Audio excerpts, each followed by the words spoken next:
첫 발표자 최현수님께서 나와주셔서 발표를 진행할 예정입니다. 잘 들어주시고 많은 Q&A 시간 가져주세요.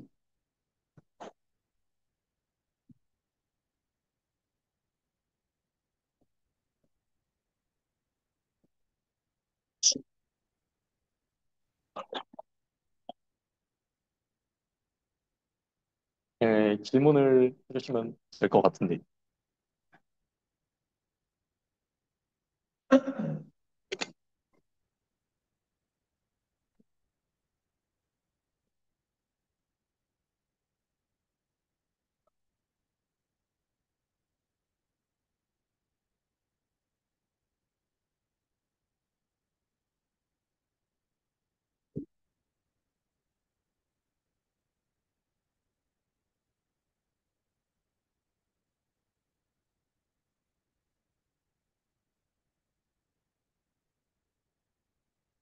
네, 맞아요.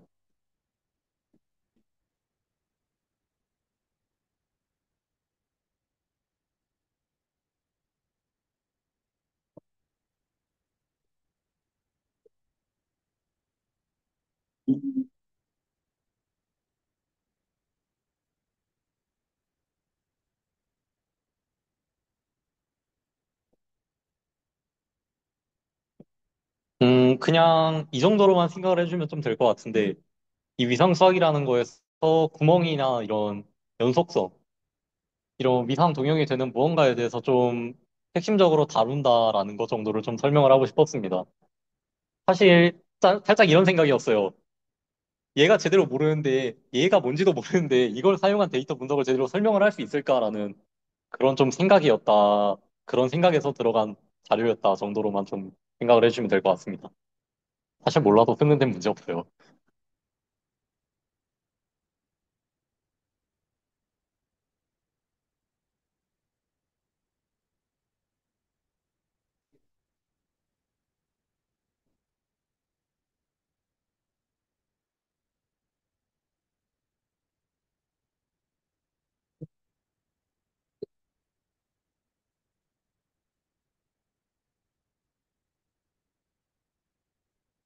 어, 제가 이거 한 개 파트에서 좀 말씀을 드렸는데,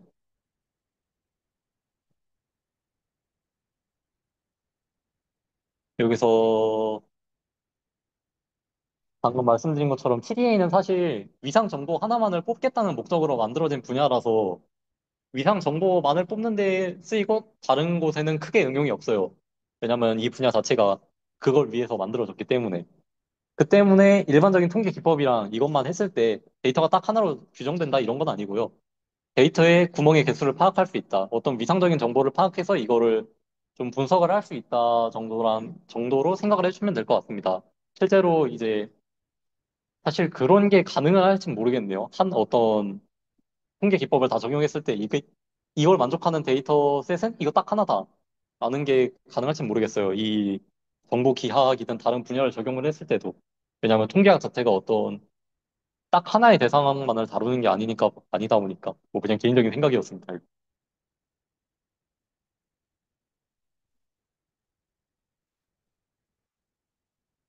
좀만 더 크게, 좀만 더 크게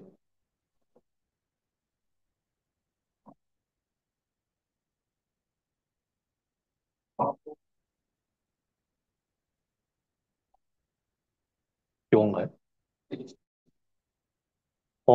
요거는, 잠만요. NLP라 말씀하셨나요?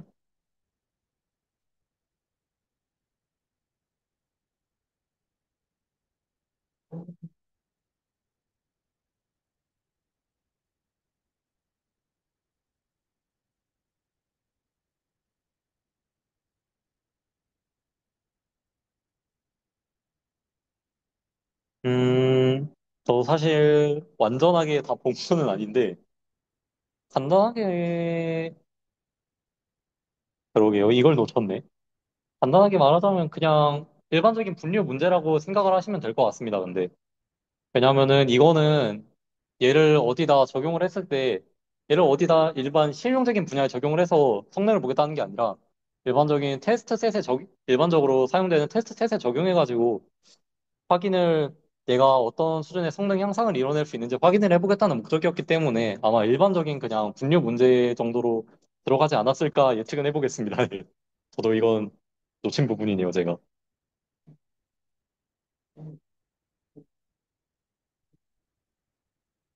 어떤 거.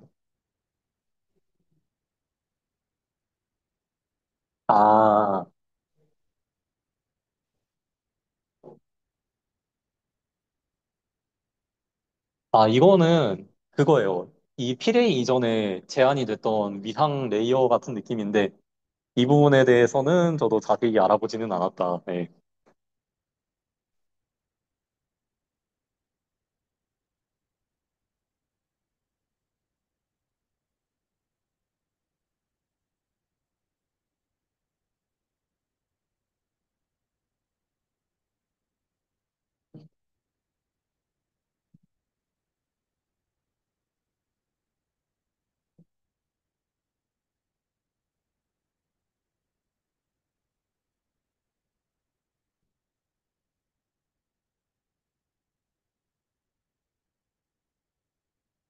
어떤 문제라는 게,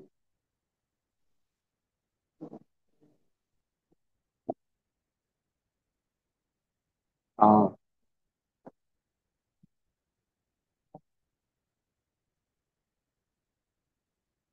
음, 일단은 방금 말씀드린 것처럼, 그러니까 살짝 그런 게 있잖아요. 일반적으로 사용되는 이런 손실함수, 그러니까 이 정확도는 예를 들어 이미지라 쳤을 때 보통 그런 건 픽셀로 정의되잖아요. 근데 그러면 사실 예를 들어 이런 동그라미, 이거 써도 되나요? 그런 이렇게 동그라미를 이렇게 복원을 한다고 쳤을 때, 근데 그러면 얘를 이렇게 복원을 했을 때, 이렇게 복원을 해도 사실 정확도 자체는 높게 나오잖아요. 왜냐면 여기가 빼고 같지만 어쨌든 픽셀 자체는 거의 대부분 동일하니까. 근데 그러면 사실 이 부분이 정말 중요한 정보가 아니라고 단정할 수 있냐? 라고 하면은 그거는 아닌 분야가 상당히 좀 있거든요. 예를 들어 뭐 MRI라고 치면은 어떤 이렇게 뇌 경계, 어떤 이렇게 뇌 조직의 경계가 있을 텐데 이거를 그냥 플릿하게 복원을 했을 때 이거의 좋은 복원이냐고 하면은 사실 그건 또 좀 애매하잖아요. 이런 경계나 이런 거를 좀 확실하게 파악할 수 있다. 그리고 이런 어떤 부분에서는 이렇게 구멍이 생기지 않는지를 좀 확실하게 파악을 할 수 있기 때문에 이 정도의 성능 향상을 보일 수 있다 정도로 설명을 할 수 있을 것 같은데 안 좋으시죠? 네, 이따 지워보는 걸로 하고. 이게 참고한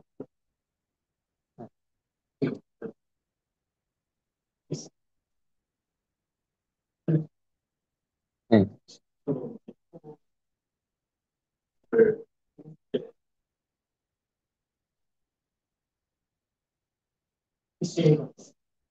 처음을 처음 이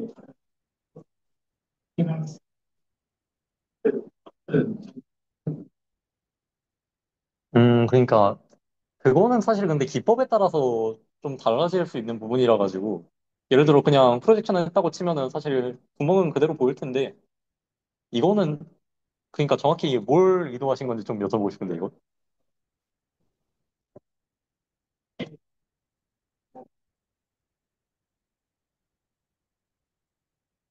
네.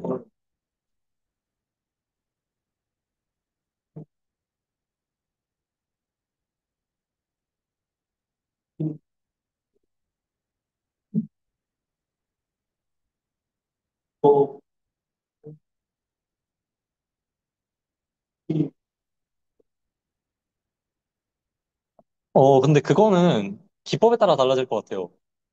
이게 차원을 낮추거나 올리는 것도 그냥 프로젝션 하는 게 있을 거고 아니면 어떤 신경망을 통해 가지고 압축을 시키는 게 있을 텐데 신경망을 통했을 때는 사실 이게 신경망 내부는 우리도 모르잖아요. 그 안에서 벌어나는 작용을 우리는 모르기 때문에 그런 기법을 통했을 때 완전히 TDA 상에서 뭔가 되느냐 하면은 그거는 좀 보장을 할 수 없을 것 같고요. 간단한 연산이라면은 위상적 특징은 좀 보정이 되는 방향이다. 네, 이 특징을 만족한다면은 어느 정도 보존을 한다고 보지 볼 수 있지 않을까 하고 좀 생각이 들긴 하네요.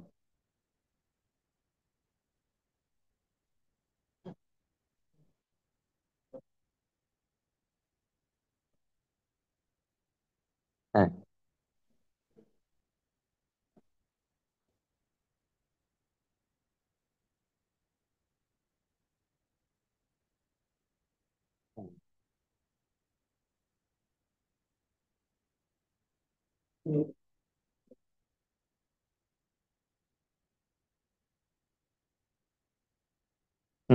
저도 근데 정확히 모르는 분야고, 사실 이건 세계에 있는 석학들도 모르는 분야입니다. 예. 왜냐면 아직 연구 중이에요. 방금 말씀드린 것처럼. 이게 클러스터링 알고리즘은 사실 그게 좀 있잖아요. 우리가 여기 있는 애들은 좀 비슷한 말로 좀 생각을 하겠다. 아니면 여기 이렇게 잘라지면은 얘는 좀 다른 말이 되지 않을까 하는 그런 느낌인데, TDA는 그거랑은 좀 느낌이 달라요. 왜냐면은 방금 말씀드린 것처럼 얘는 위상적 특징을 보겠다는 목적인데, 그 자연어 데이터에서 사실 위상적 특징이 뭘 의미하냐라고 하면은 그게 좀 애매해지거든요. 이게 사실 미호나 수진이라 얘기했던 게 이 이유도 좀 있습니다. 아니, TDA를, 아니, 어떻게 잘해서 이거를 이제 좌표 공간상으로 옮겨서 분석을 해봤는데, 그래서 이 구멍이 뭘 의미하는 건데, 라는 이슈가 좀 있어요. 네, 그런 이슈 때문에 사실 아직까지 정확하게 무언가가 밝혀진 건 아니다라고 좀 얘기를 드리고 싶네요. 네. 일단은 그렇죠. 나중에 어떻게 될지 모르는데, 지금은 그냥 직관적으로 기하적인 인사이트가 적용되는 분야에만 적용되고 있는 것도 맞습니다.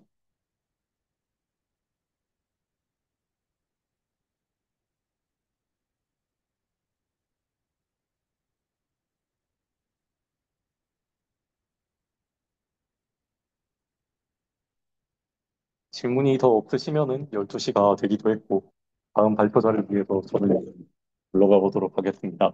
발표 해주셔서 감사합니다.